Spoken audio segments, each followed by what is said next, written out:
નમસ્કાર, પ્રણામ, સ્વાગત છે તમારું એક નવા વિડીયોમાં। મિત્રો, આજની કહાની ખૂબ જ જ્ઞાનવર્ધક અને સમજવાલાયક કહાની બનવાની છે, તો તમને વિનંતી છે કે આ કહાની અંત સુધી ધ્યાનથી સાંભળજો અને પસંદ આવે તો વિડીયોને લાઈક, શેર અને નવા હોય તો ચેનલને સબસ્ક્રાઇબ જરૂરથી કરજો। તો ચાલો શરૂ કરીએ આજની કહાની। મિત્રો, દરેક માતા પિતા પોતાના પેટ પર પાટા બાંધીને પોતાના સંતાનોને પાળી પોષીને મોટા કરે છે અને સંતાનોની તમામ જરૂરિયાતોને પૂરી કરે છે, પરંતુ એના બદલામાં સંતાનો તરફથી માતા પિતાને શું મળે છે એની અદ્ભુત સમજ આપતી આ કહાની છે। એક પુત્ર એના બીમાર પિતાને એની રૂમમાં બંધ કરીને વિદેશ જતો રહ્યો અને જ્યારે દીકરો 1 વર્ષ બાદ પાછો આવ્યો અને એણે એના ઘરનું દ્રશ્ય જોયું તો એ જોઈને દીકરો દંગ રહી ગયો।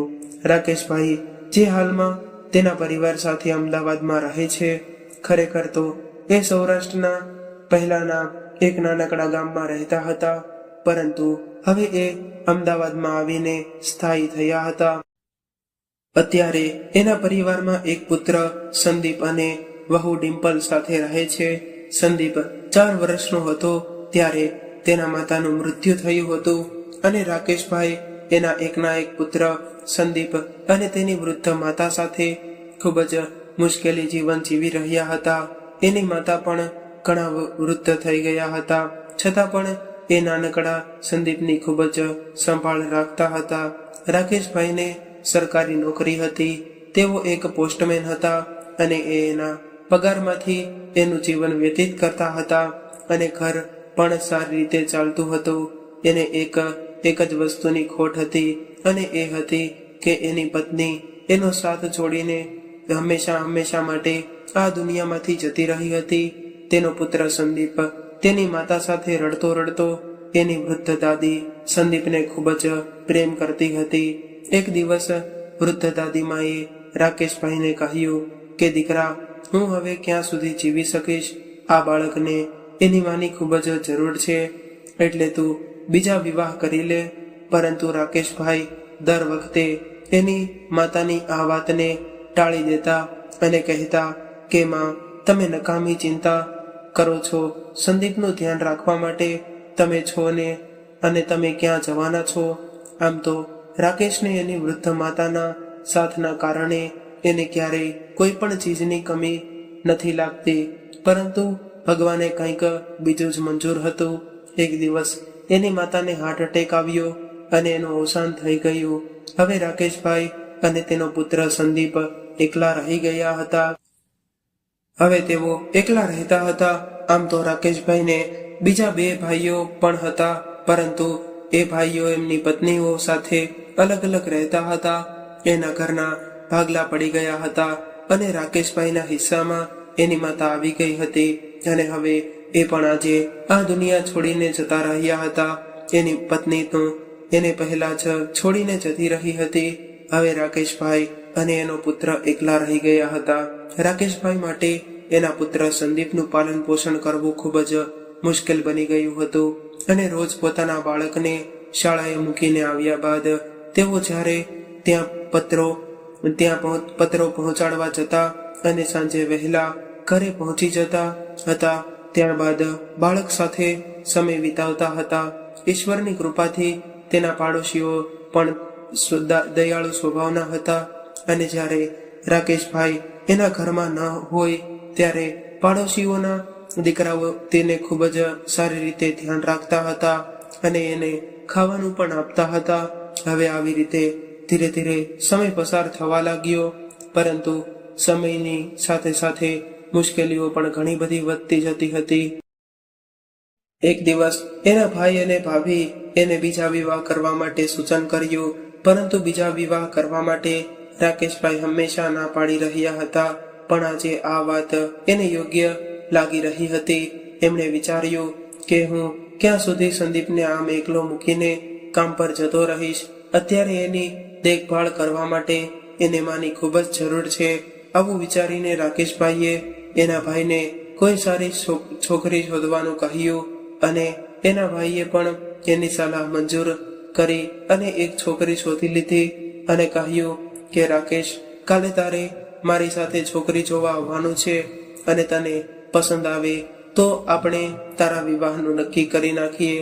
બીજા દિવસે રાકેશભાઈ છોકરી જોવા જવાના હતા. એ જ દિવસે એમણે અખબારમાં એક ઘટના વાંચી. એમાં લખ્યું હતું કે એક વ્યક્તિની પત્નીનું અવસાન થયું હતું. ત્યારબાદ એ વ્યક્તિએ બીજા વિવાહ કર્યા બાદ શરૂઆતમાં તો તેની પત્ની એની સાથે સારી રીતે રહેતી હતી અને બાળકોને પણ પ્રેમ કરતી હતી, પરંતુ આ બધું જ દેખાડો હતો. ધીમે ધીમે એની બીજી પત્નીનો અલગ અસલી રંગ બહાર આવવા લાગ્યો હતો અને હવે એ એના પતિની ગેરહાજરીમાં એના બાળકોને ત્રાસ આપવા લાગી હતી. અને ધીરે ધીરે આ બીજી પત્નીએ બાળકોને મારીને 2 બાળકોને મારી નાખ્યા અને ત્રીજો બાળક જે સૌથી મોટો હતો એના ઉપર એણે અન્ય 2 બાળકોને હત્યાના કરવાનો આરોપ મૂકી દીધો હતો. અને એ ડરેલા બાળકે એની માતાના ડરને કારણે ગુનો ન કર્યો હોવા છતાં પણ એવું સ્વીકારી લીધું કે આ હત્યાનો મેં કરી છે અને ત્યારબાદ એને સજા મળી ગઈ. અને આ સમયે એ બાળક બાળ સુધારા ગૃહમાં રહે છે. આ સમાચાર વાંચીને રાકેશભાઈના રૂવાડા ઊભા થઈ ગયા અને એમણે તરત જ બીજા વિવાહ કરવાની ના પાડી દીધી, કારણ કે તેઓ અંદરથી ખૂબ જ ડરી રહ્યા હતા. કેમ કે તેમણે એક નવી પત્નીને ખોઈ દીધી છે જે એને એના જીવ કરતાં પણ વધારે પ્રેમ કરતી હતી, પરંતુ હવે એના પુત્રને એવો ગુમાવવા નહોતા માંગતા. એટલે એનું હૃદય એક પ્રેમભરી માતાની જેમ પીગળવા લાગ્યું. ત્યારબાદ એમણે કોઈ પણ સાથે બીજા વિવાહ ન કરવાનો નિર્ણય લીધો અને એની નોકરી અમદાવાદમાં જ બીજા એરિયામાં ટ્રાન્સફર થઈ ગઈ હતી. એટલે એમણે એનું જૂનું મકાન વેચીને નવા એરિયામાં રહેવા જતા રહ્યા. ધીરે ધીરે તેનો પુત્ર પણ મોટો થવા લાગ્યો અને સંદીપ મોટો થઈ ગયો. ત્યારે ભણી ગણીને એ પણ નોકરી કરવા લાગ્યો અને એની જ ઓફિસમાં એની સાથે જ કામ કરતી મીના નામની છોકરી સાથે એને પ્રેમ થઈ ગયો. ત્યારબાદ સંદીપે એના પિતાને આ વાત કરી. એના પિતા પણ આ વાત માટે રાજી થઈ ગયા અને એના સંતાનને દુનિયાની બધી જ ખુશીઓ મળે અને એ હંમેશા ખુશ રહે એવું વિચારીને રાકેશભાઈએ એના દીકરાના વિવાહ આ છોકરી સાથે કરાવી દીધા. અને હવે એની વહુ મીના એના ઘરે આવી ગઈ હતી. ખરેખર તો મીના આધુનિક સમયની છોકરી હતી, એટલે એ થોડી નારાજ રહેતી હતી અને દરેક બાબતમાં ફરિયાદ કરતી રહેતી, પરંતુ એ સંદીપની થી ખૂબ જ વહાલી હતી અને સંદીપ એને ખૂબ જ પ્રેમ કરતો હતો. ધીરે ધીરે સમય વીતવા લાગ્યો. હવે રાકેશભાઈએ પણ કોઈ વાંધો ન હતો. તેઓ એવું વિચારતા હતા કે આ તો દીકરી કહેવાય, કંઈ વાંધો નહીં. જ્યાં સુધી મારા હાથ પગ ચાલે છે ત્યાં સુધી હું મારું કામ જાતે જ કરી લઈશ. વહુની પણ પોતાની જિંદગી છે ને અને એ ઈચ્છે એમ રહી શકે છે. એમણે એવું વિચારીને બધું જ છોડી દીધું હતું કે મારો પરિવાર ખૂબ જ સુખી જીવન જીવી શકે અને ઘરમાં કોઈ પણ પ્રકારનો કલેશ નહોતો. પરંતુ એક દિવસ ઘરની ખુશીઓને કોકની ખરાબ નજર લાગી ગઈ અને એક એવો બનાવ બન્યો જેનાથી રાકેશભાઈનું જીવન બદલાઈ ગયું. એ દિવસે મીના બાથરૂમમાં કપડાં ધોતી હતી અને એ જમીન પરથી સાબુ લેવાનો ભૂલી ગઈ અને આખા બાથરૂમમાં પાણી ભરાવા જવાને કારણે અને સાબુને લીધે બાથરૂમના ફ્લોર પર ચીકાશ ફેલાઈ ગઈ હતી. અને ત્યારે જ રાકેશભાઈ નહાવા માટે બાથરૂમમાં ગયા અને બાથરૂમમાં ચીકાશને લીધે તેઓ લપસીને નીચે પડી ગયા. નીચે પડતા જ તેઓ બેહોશ થઈ ગયા અને જ્યારે સંદીપ અને મીનાને આ વાતની જાણ થઈ ત્યારે બંનેએ એને ઉપાડીને હોસ્પિટલમાં દાખલ કર્યા. અને ત્રીજા દિવસે જ્યારે રાકેશભાઈ હોશમાં આવ્યા તો ત્યારે એને ખબર પડી કે એનું અડધું શરીર લકવો મારી ગયું જ હતું. એને કારણે એ તો બોલી પણ નહોતા શકતા અને હાથ પગ પણ ઉપાડવામાં પણ અસમર્થ હતા. આ જોઈને એની આંખોમાંથી આંસુ વહેવા લાગ્યા. ત્યારે જ સંદીપ એના પિતાને આશ્વાસન આપીને કહેવા લાગ્યો કે પિતાજી, તમે રડો નહીં, અમે છીએ ને, તમારી સાથે અમે તમારી સેવા કરીશું. પરંતુ કહેવાય છે ને કે કોઈ પણ વ્યક્તિ બીમાર પડે ત્યારબાદ એની સેવા કરવાવાળા વ્યક્તિઓ 2-5 દિવસ સેવા કરે છે અને ત્યારબાદ આવી સેવાથી થાકવા લાગે છે અને એનાથી નફરત કરવા લાગે છે. એવા લોકો તો ભાગ્યે જ જોવા મળે છે, જેઓ એના અંતિમ સંસ્કાર સુધી કોઈ એની નિસ્વાર્થ સેવા કરતા હોય. રાકેશભાઈના દીકરાઓએ વાયદો તો કરી નાખ્યો, પરંતુ હવે એ નિભાવશે કે નહીં એ જોવાનું રહી ગયું હતું. ધીમે ધીમે થોડા દિવસો વીતતા ગયા અને રાકેશભાઈ હોસ્પિટલમાંથી રજા આપવામાં આવી અને એના ઘરે લાવવામાં આવ્યા. અને હવે ધીમે ધીમે 2-4 દિવસ પસાર થયા બાદ એની વહુ અને પુત્ર સાથે મળીને પિતાજીની સેવા કરવા લાગ્યા. પરંતુ ધીમે ધીમે એની વહુના દિલમાં એની સેવા કરવામાં કંટાળો આવવા લાગ્યો. એ પિતાજીની આવી સેવાથી કંટાળી ગઈ હતી અને એને આવી હાલતમાં જોઈને એને ઉબકા આવતા હતા. એટલે એની સેવા કરવાથી દૂર ભાગવા લાગી અને ધીરે ધીરે મીનાએ એના સસરાની સેવા કરવાનું બંધ કરી દીધું અને પિતાજીની સેવાની બધી જ જવાબદારી એના નોકરને સોંપી દીધી. અને નોકર તો આખો નોકર હોય છે, આખરે નોકર હોય છે. એ પણ શું કરે, એને જેટલો સમય મળતો હોય એટલો સમય પિતાજીની સેવા કરતો અને ત્યારબાદ એ તેના અન્ય કામોમાં લાગી જતો. અને જો એ બીજા કામ પણ ન કરે તો મીના એને ઠપકો આપીને આખો દિવસ સંભાળતી રહેતી અને સંભળાવતી રહેતી. અને જ્યારે સાંજે સંદીપ ઘરે આવતો ત્યારે એનું જીવન પણ હરામ કરી દેતી. એને વારંવાર સલાહ આપતી રહેતી અને વારંવાર એને તારો બાપ કહીને સંબોધિત કરતી રહેતી. એટલે સંદીપ પણ એની પત્નીની આવી વાતોથી કંટાળી ગયો અને એ પણ એના પિતાજીની સેવા કરીને થાકી ગયો હતો. અને રાકેશભાઈ પણ પોતાની આવી હાલત પર લડવા લાગ્યા હતા અને એવું લાગી રહ્યું હતું કે મારો પુત્ર અને વહુ મારી સેવા કરશે, પણ હવે કંઈક બીજું જ થઈ રહ્યું હતું. હવે રાકેશભાઈ એના પુત્ર અને વહુને બોજ સમાન લાગવા લાગ્યા હતા. એવો ઘરના કચરા જેવા લાગવા લાગ્યા હતા અને એવો કચરો કે જે દિવસે ને દિવસે દુર્ગંધ મારવા લાગ્યો હોય અને લોકોને વહેલી તકે ઘરમાંથી બહાર ફેંકી દેવાનું મન થાય એવો કચરો બની ગયા હોય હતા. એક દિવસ એની વહુ મીનાનો ભાઈ અને ભાભી મીનાના જન્મદિવસની નિમિત્તે મીનાના ઘરે આવ્યા હતા.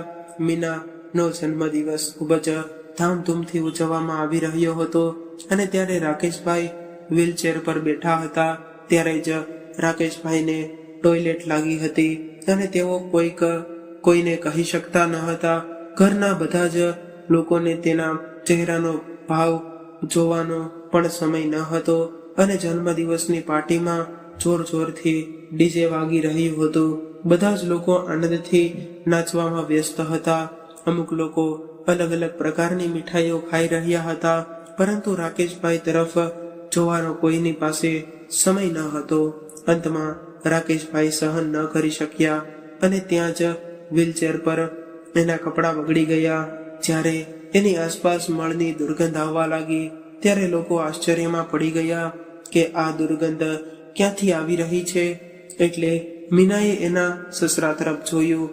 એના સસરા ખૂબ જ દયનીય સ્થિતિમાં આંખો નીચે કરીને સતત રડી રહ્યા હતા. આ જોઈને મીનાને એના પર બિલકુલ દયા ન આવી અને ઉલટાની ગુસ્સે થઈને એણે એના સસરાને ગાલ પર જોરદાર થપ્પડ મારી દીધી અને એને ઠસડીને બાથરૂમમાં પટકી દીધા. રાકેશભાઈ બાથરૂમમાં નીચે પડી ગયા અને જોર જોરથી રડવા લાગ્યા.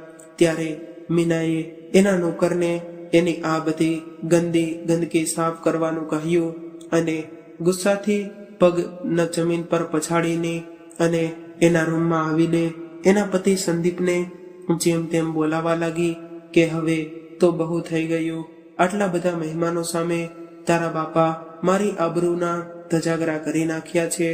હવે તો મારે આ ઘરમાં કોઈ ખુશી મનાવવી પણ મુશ્કેલ થઈ ગઈ છે અને મારે આ ડોસાની ગંદકી રાત દિવસ જોવી પડે છે. આશ્ચર્યની વાત તો એ હતી કે રાકેશભાઈના પોતાના પુત્રને પણ એના લાચાર પિતા પર જણાય તે દયા ન આવી અને જ્યારે બધા જ મહેમાનો ત્યાંથી જતા રહ્યા ત્યારે સંદીપ તેના પિતા પાસે આવીને ગેરવર્તન કરવા લાગ્યો અને એને ખરી ખોટી સંભળાવવા લાગ્યો.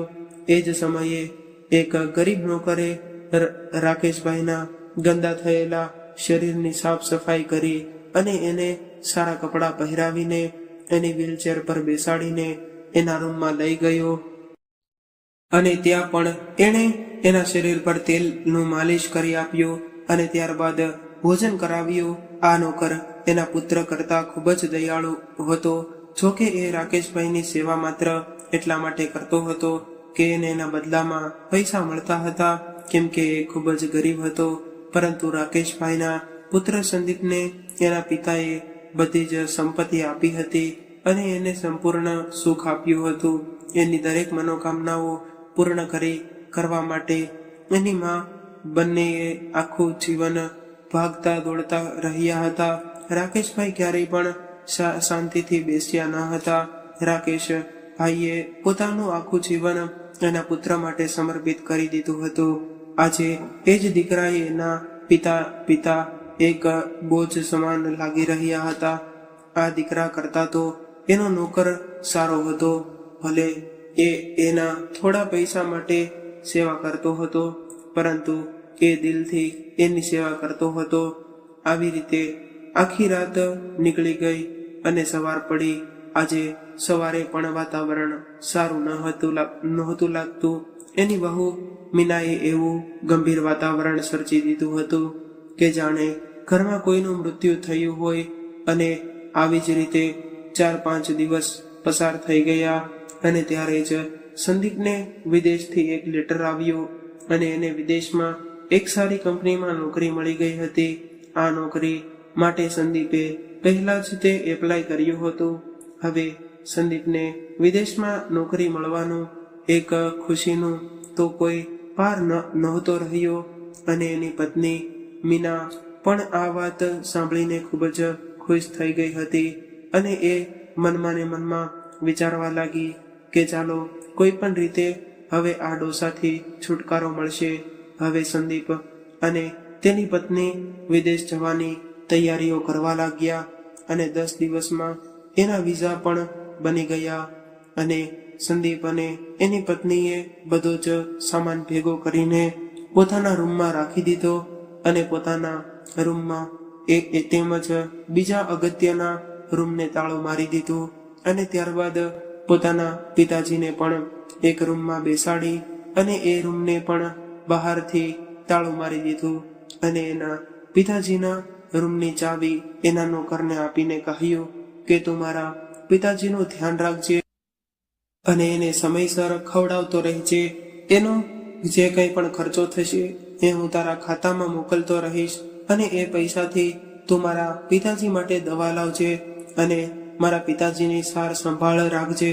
સંદીપ એના પિતાની બધી જ જવાબદારી એના નોકરને આપી અને એની પત્ની સાથે ખુશીથી એના સામાન પેક લઈને એરપોર્ટ તરફ જવા રવાના થઈ ગયો અને હવે એના ઘરમાં માત્ર નોકર અને રાકેશભાઈ રહી ગયા હતા. એનો નોકર એક સારા સેવકની જેમ એના માલિકની સેવા કરવા લાગ્યો અને નોકર રાકેશભાઈની સેવા કોઈ કમી રાખવા નહોતો માંગતો. એ દિલથી રાકેશભાઈની સંભાળ રાખતો હતો અને રાકેશભાઈ પણ એના નોકરની આવી સેવા કરીને ખૂબ જ ખુશ હતા. એક દિવસ સવારે રાકેશભાઈને દવા આપવાનો સમય થઈ ગયો હતો અને રાકેશભાઈને દવા ભોજન કર્યા બાદ આપવાની હતી. એટલે રાકેશભાઈના નોકરે રસોડામાં જઈને જોયું તો લોટ સમાપ્ત થઈ ગયો હતો. રોટલી બનાવવા માટે એના રસોડામાં બિલકુલ નોટ ન હતો. એટલે નોકરે વિચાર્યું કે કંઈ વાંધો નહીં, હું હમણાં જ બજારમાંથી જઈને લોટ ખરીદીને લઈ આવું છું અને રાકેશભાઈ માટે રોટલી બનાવીને એને ખવડાવી દઉં. આવું વિચારીને નોકર રાકેશભાઈને એના રૂમમાં બેસાડીને બહારથી તાળું મારીને બજારમાં ગયો અને બજારમાં જઈને લોટ સાથે બીજી અમુક જરૂરી ચીજ વસ્તુઓ ખરીદી અને હવે જ્યારે એ બધી જ વસ્તુઓ લઈને પાછો આવતો હતો ત્યારે અચાનક એક કાળા મુખ ટ્રકના ડ્રાઈવરે ટ્રક ઉપરથી કાબુ ગુમાવ્યો અને નોકરને ટક્કર મારી દીધી. ટ્રકની ટક્કર વાગવાથી નોકર ડખોળાઈને દૂર ફેંકાઈ ગયો અને દૂર કંઠોળાવાને તેના માથામાં ગંભીર ઈજા થઈ ગઈ અને તે ત્યાં જ ઉભેલા અમુક સ્થાનિક લોકોએ એને તાત્કાલિક હોસ્પિટલમાં દાખલ કરાવ્યો. ત્યારબાદ ડોક્ટરે કહ્યું કે આ વ્યક્તિને માથામાં ભાગે વધારે ઈજા થવાને કારણે એનું અવસાન થયું છે. આજે રાકેશભાઈનો એકમાત્ર સહારો હતો. આવી રીતે છોડીને હંમેશા માટે આ દુનિયા છોડીને જતો રહ્યો હતો. આ બાજુ એ નોકર રાકેશભાઈને એના બાથરૂમમાં બંધ કરીને બહારથી તાળું લગાવીને ગયો હતો અને એને એવું વિચાર્યું કે જો એ બહારથી તાળું નહીં મારે તો એના રૂમમાં ઘણો સામાન અને થોડા પૈસા પડ્યા હતા એ ચોરી થઈ જશે. એટલે એ નોકરે રાકેશભાઈને એના રૂમમાં બેસાડીને રૂમને બહારથી તાળું મારીને રૂમની ચાવી એની સાથે લઈ ગયો હતો. હવે તો એ નોકર પણ જતો રહ્યો હતો. આ બાજુ બિચારા રાકેશભાઈ ભૂખને મારીએ એની રૂમમાં તડપવા લાગ્યા હતા. એટલે બોલવાનો પણ પ્રયત્ન કર્યો હતો પરંતુ લખવાને લીધે એ બોલવામાં અસમર્થ હતા.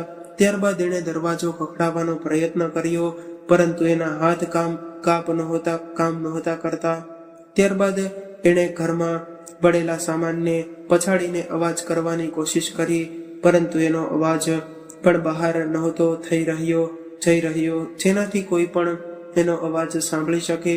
આવું કરતા 10 દિવસ થઈ ગયા અને 11મા દિવસે ખાધા પીધા વગર ભૂખ અને તરફથી પીડાઈને બિચારા રાકેશભાઈ આ દુનિયા છોડીને જતા રહ્યા અને કોઈએ ખબર પણ ન પડી કે એનું આટલું બધું દુઃખદાયક મૃત્યુ થયું છે. રાકેશભાઈ ગુજરી ગયા ને 1 વર્ષ થઈ ગયું હતું અને 1 વર્ષથી એક લાશ આ રૂમમાં બંધ પડી હતી. આજુબાજુના લોકો પણ એના ઘરે આવતા ન હતા અને એના કોઈ સંબંધી પણ ન હતા કે જે એની કોઈ પણ ખબર લેવા આવે. અને આ બાજુ સંદીપ એના ઘરે એના નોકરને થોડા દિવસોથી ફોન કરતો હતો પરંતુ એના નોકરનો ફોન સ્વિચ ઓફ આવતો હતો. એટલે સંદીપે તે કંઈ અજુગતું બન્યું હશે એવું વિચાર આવ્યો અને પોતાના દેશમાં પાછો આવ્યો.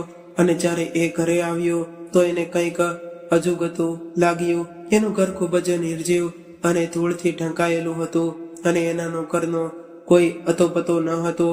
એટલે સૌ પ્રથમ તો એ એના પિતાના રૂમ તરફ ગયો અને ત્યાં જોયું કે એના પિતાનો રૂમ બહારથી બંધ હતો અને એના પર તાળું લાગેલું હતું અને ઘરની અંદરથી ખૂબ જ દુર્ગંધ આવી રહી હતી.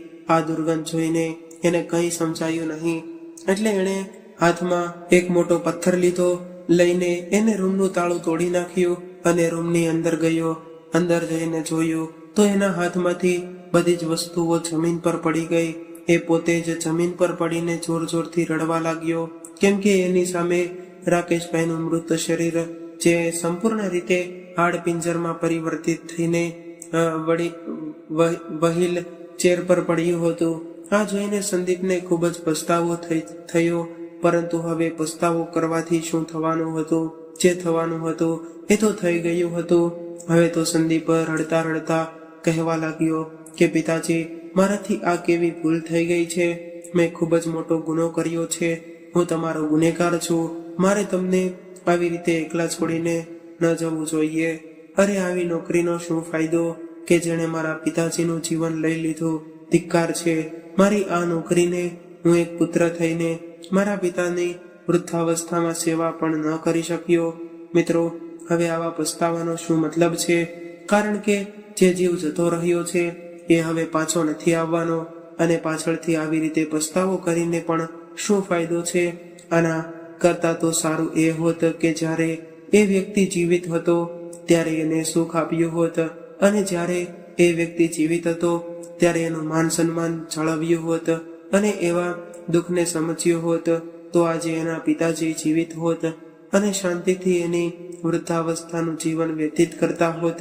મિત્રો, આજની આ કહાની તમને કેવી લાગી કોમેન્ટ કરીને જરૂરથી જણાવજો અને જો પસંદ આવી હોય તો વિડીયોને લાઈક શેર અને નવા હોય તો ચેનલને જરૂરથી સબસ્ક્રાઇબ કરજો. હર હર મહાદેવ.